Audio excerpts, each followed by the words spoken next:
हाय दोस्तों, कैसे हो आप सब। तो हम इतने दिनों से भगवान जी की कहानियां सुन रहे थे, कभी राम जी की, कभी कृष्ण जी की, कभी गणेश जी की। तो मैंने सोचा आज आपके लिए सिंपल स्टोरी लाई जाए, किसी भगवान की नई सिंपल स्टोरी। तो आज की जो कहानी है वो है गरीब किसान और कंजूस जमींदार। एक गांव में एक अमीर जमींदार रहता था। उसे अपने पैसों पर बड़ा घमंड था। जितने अधिक पैसे उसके पास थे, उतना ही वह कंजूस भी था। अपने खेतों में काम करने वाले किसानों से वह बहुत काम करवाता, मगर पगार कौड़ी भर भी नहीं देता। मजदूर गरीब किसान मन मार कर उसके खेत में काम करते। उसी गांव में रामू नाम का एक किसान रहता था। उसके पास थोड़ी सी जमीन थी। उसी में खेती बाड़ी कर वह अपना और अपने परिवार का गुजारा चलाता था। रामू बड़ा मेहनती था। वह दिन भर अपने खेत में काम करता और अपनी मेहनत के दम पर इतनी फसल प्राप्त कर लेता कि अपने परिवार के लिए 2 वक्त की रोटी जुटा सके। गांव के बाकी किसानों के पास रामू के मुकाबले अधिक जमीन थी। वे रामू की मेहनत देखकर हैरान होते कि कैसे इतनी सी जमीन में वह इतनी फसल उगा लेता है। एक साल गांव में भयंकर सूखा पड़ा। बिना बारिश के खेत खलिहान सूखने लगे। किसान के पास सिंचाई की कोई व्यवस्था न थी। वे सिंचाई के लिए बारिश पर ही निर्भर थे, इसलिए उनकी सारी फसल बर्बाद हो गई। रामू के साथ भी यही हुआ। अपने छोटे से खेत में वह किसी तरह अपने परिवार का पालन पोषण कर रहा था।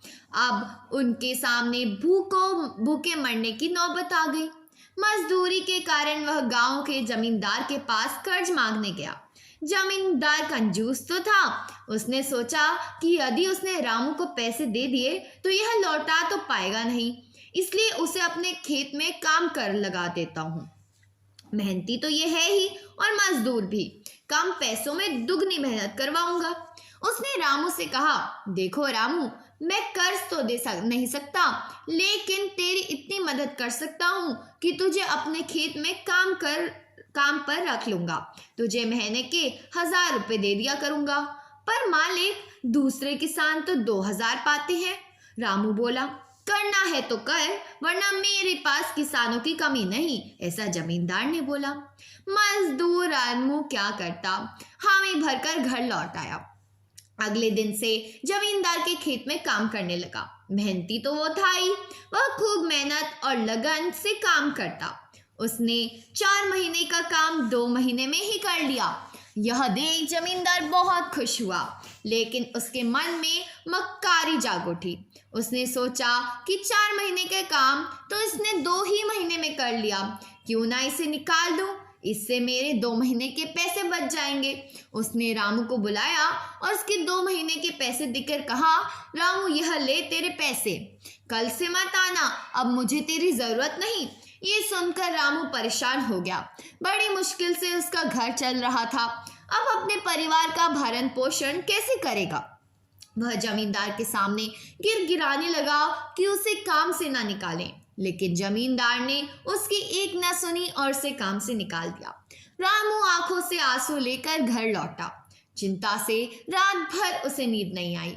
सुबह उठकर उसने फैसला किया कि वह फिर से जमींदार के पास जाएगा और उससे विनती करेगा कि उसे वापस काम पर रख ले। वह जमींदार के घर के सामने जाकर बैठ गया।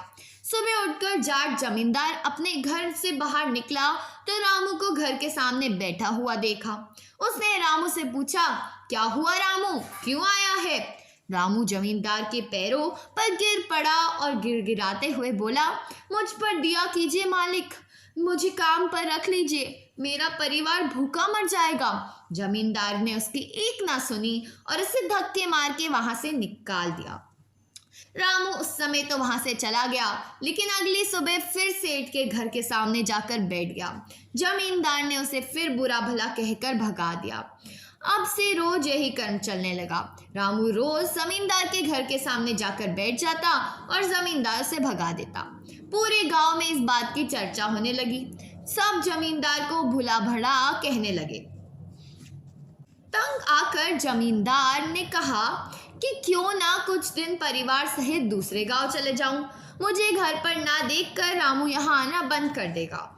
अगले दिन वह परिवार सहित दूसरे गांव अपने रिश्तेदार के घर चला गया। 10-15 दिन रिश्तेदार के घर रहने के बाद वह जब अपने घर लौटा तो मोहन को अपने घर के सामने बैठा नहीं पाया। वह मन ही मन बहुत खुश हुआ कि चलो उससे पीछा छूटा, मतलब रामू वहाँ नहीं था। लेकिन वह चकित भी हुआ कि आखिर रामू ने आना बंद क्यों कर दिया। उसने गांव वालों को बुलाकर पूछा तो पता चला कि रामू घायल है और अपने घर पर पड़ा हुआ है। जमींदार ने पूछा क्या हुआ उसे। एक जमींदार ने कहा, मालिक आप जब दूसरे गांव चले गए थे तब भी रामू आपके घर के सामने बैठा रहता था। एक दिन आपका खाली घर देखकर कुछ चोर चोरी करने के इरादे से आपके घर में घुसे, लेकिन वे रामू की नज़र से आगे रामू की जान की परवाह न कर उनसे उछल गया, मतलब रामू की नज़र से ना बचे और रामू ने अपनी जान की परवाह न कर उनसे उलझ गया और उन्हें भगा दिया। उनके बीच हुई हाथापाई के कारण रामू घायल हो गया। ये जानकर जमींदार को खुद पर शर्म आने लगी कि उसने रामू के साथ कितना बुरा किया, लेकिन इसके बाद भी रामू उसके घर चोरी होने से बचाने के लिए चोरों से उलझ गया। वह पछताने लगा। उसने रामू के घर जाने का फैसला किया। वह रामू के घर पहुंचा तो देखा कि रामू की बड़ी दयनीय अवस्था में चारपाई पर पड़ा हुआ था। उसके बच्चे भूख से बिलख रहे थे। ये देख जमींदार का दिल भर आया। उसने रामू से अपने किए की माफ़ी मांगी, उसका इलाज करवाया और ठीक होने के बाद अच्छे पगार के साथ उसे फिर से काम पर रख लिया। तो मॉरल क्या मिलता है इस स्टोरी का, जल्दी से चार्ट में लिखो। चलो मैं बताती हूँ। कभी किसी के साथ बेईमानी नहीं करनी चाहिए। सदा ज़रूरतमंदों की सहायता करनी चाहिए।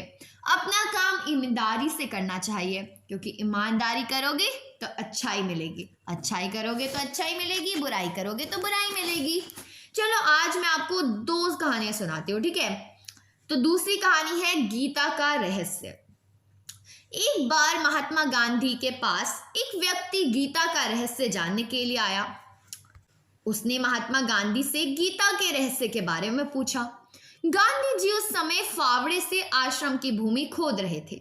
उन्होंने उस व्यक्ति के पास बैठाया और फिर से आश्रम की भूमि खोदने लग गए। इसी तरह काफी समय हो गया, लेकिन गांधी जी उस व्यक्ति से कुछ नहीं बोले। आखिर में अकेले बैठे बैठे परेशान होकर वह व्यक्ति महात्मा गांधी से बोला, मैं इतनी दूर से आपकी ख्याति सुनकर गीता का मर्म जानने आया था, लेकिन आप तो केवल फावड़ा चलाने में लगे हुए हैं। गांधी जी ने उत्तर दिया, भाई मैं आपको गीता का रहस्य ही समझा रहा था। महात्मा गांधी की बात सुनकर व्यक्ति बोला, आप कहाँ समझा रहे थे, आप तो एक शब्द भी नहीं बोल रहे थे। गांधी जी बोले, बोलने की आवश्यकता नहीं है। गीता का मर्म यही है कि व्यक्ति को कर्म योगी होना चाहिए, बस फल की आशा किए बगैर निरंतर कर्म करते चलो, यही गीता का मर्म है। गांधी जी के इस उत्तर को सुनकर व्यक्ति को गीता का रहस्य समझ में आ गया। तो दोस्तों, व्यक्ति को फल की चिंता किए बगैर हमेशा कर्म करते रहना चाहिए। इतना इसका मतलब यह कतई नहीं कि कुछ काम करने में लग जाओ बाद में जेल जाना पड़े, मतलब कुछ ऐसा फालतू काम करो, कर्म वही करना चाहिए जो अच्छा हो। तो मोरल क्या है, कोई काम हमने स्टार्ट किया और हम बार बार फल के बारे में ही सोचते रहे, यह गलत है। इससे हम उस काम को करने में सही से ध्यान नहीं लगा पाएंगे और उसमें असफल होने के चांस ज़्यादा बढ़ जाएंगे। इसलिए जो काम कर रहे हैं उस पर फोकस करो, फल अपने आप अच्छा मिलेगा। The hard work you do you will get as per the result, मतलब जितना हार्ड वर्क करोगे वही तुम्हारे को उसके हिसाब से रिजल्ट मिलेगा। तो दोस्तों, आज की कहानी यही थी। कहानी अच्छी लगी हो तो वीडियो को लाइक करें, चैनल को सब्सक्राइब करें। और अब हमने मॉरल स्टोरी सीरीज स्टार्ट कर दी है, जिसमें मैं आपको बहुत अच्छी अच्छी कहानियां सुनाने वाली हूँ। आपको मज़ा आ रहा हो तो वीडियो को लाइक करें और चैनल को सब्सक्राइब कर दो, क्योंकि मैं रोज़ वीडियो डालती हूँ। तो चलो मिलते हैं अगली वीडियो में। कोई कहानी सुनने की इच्छा हो तो कमेंट में लिख कर बता देना।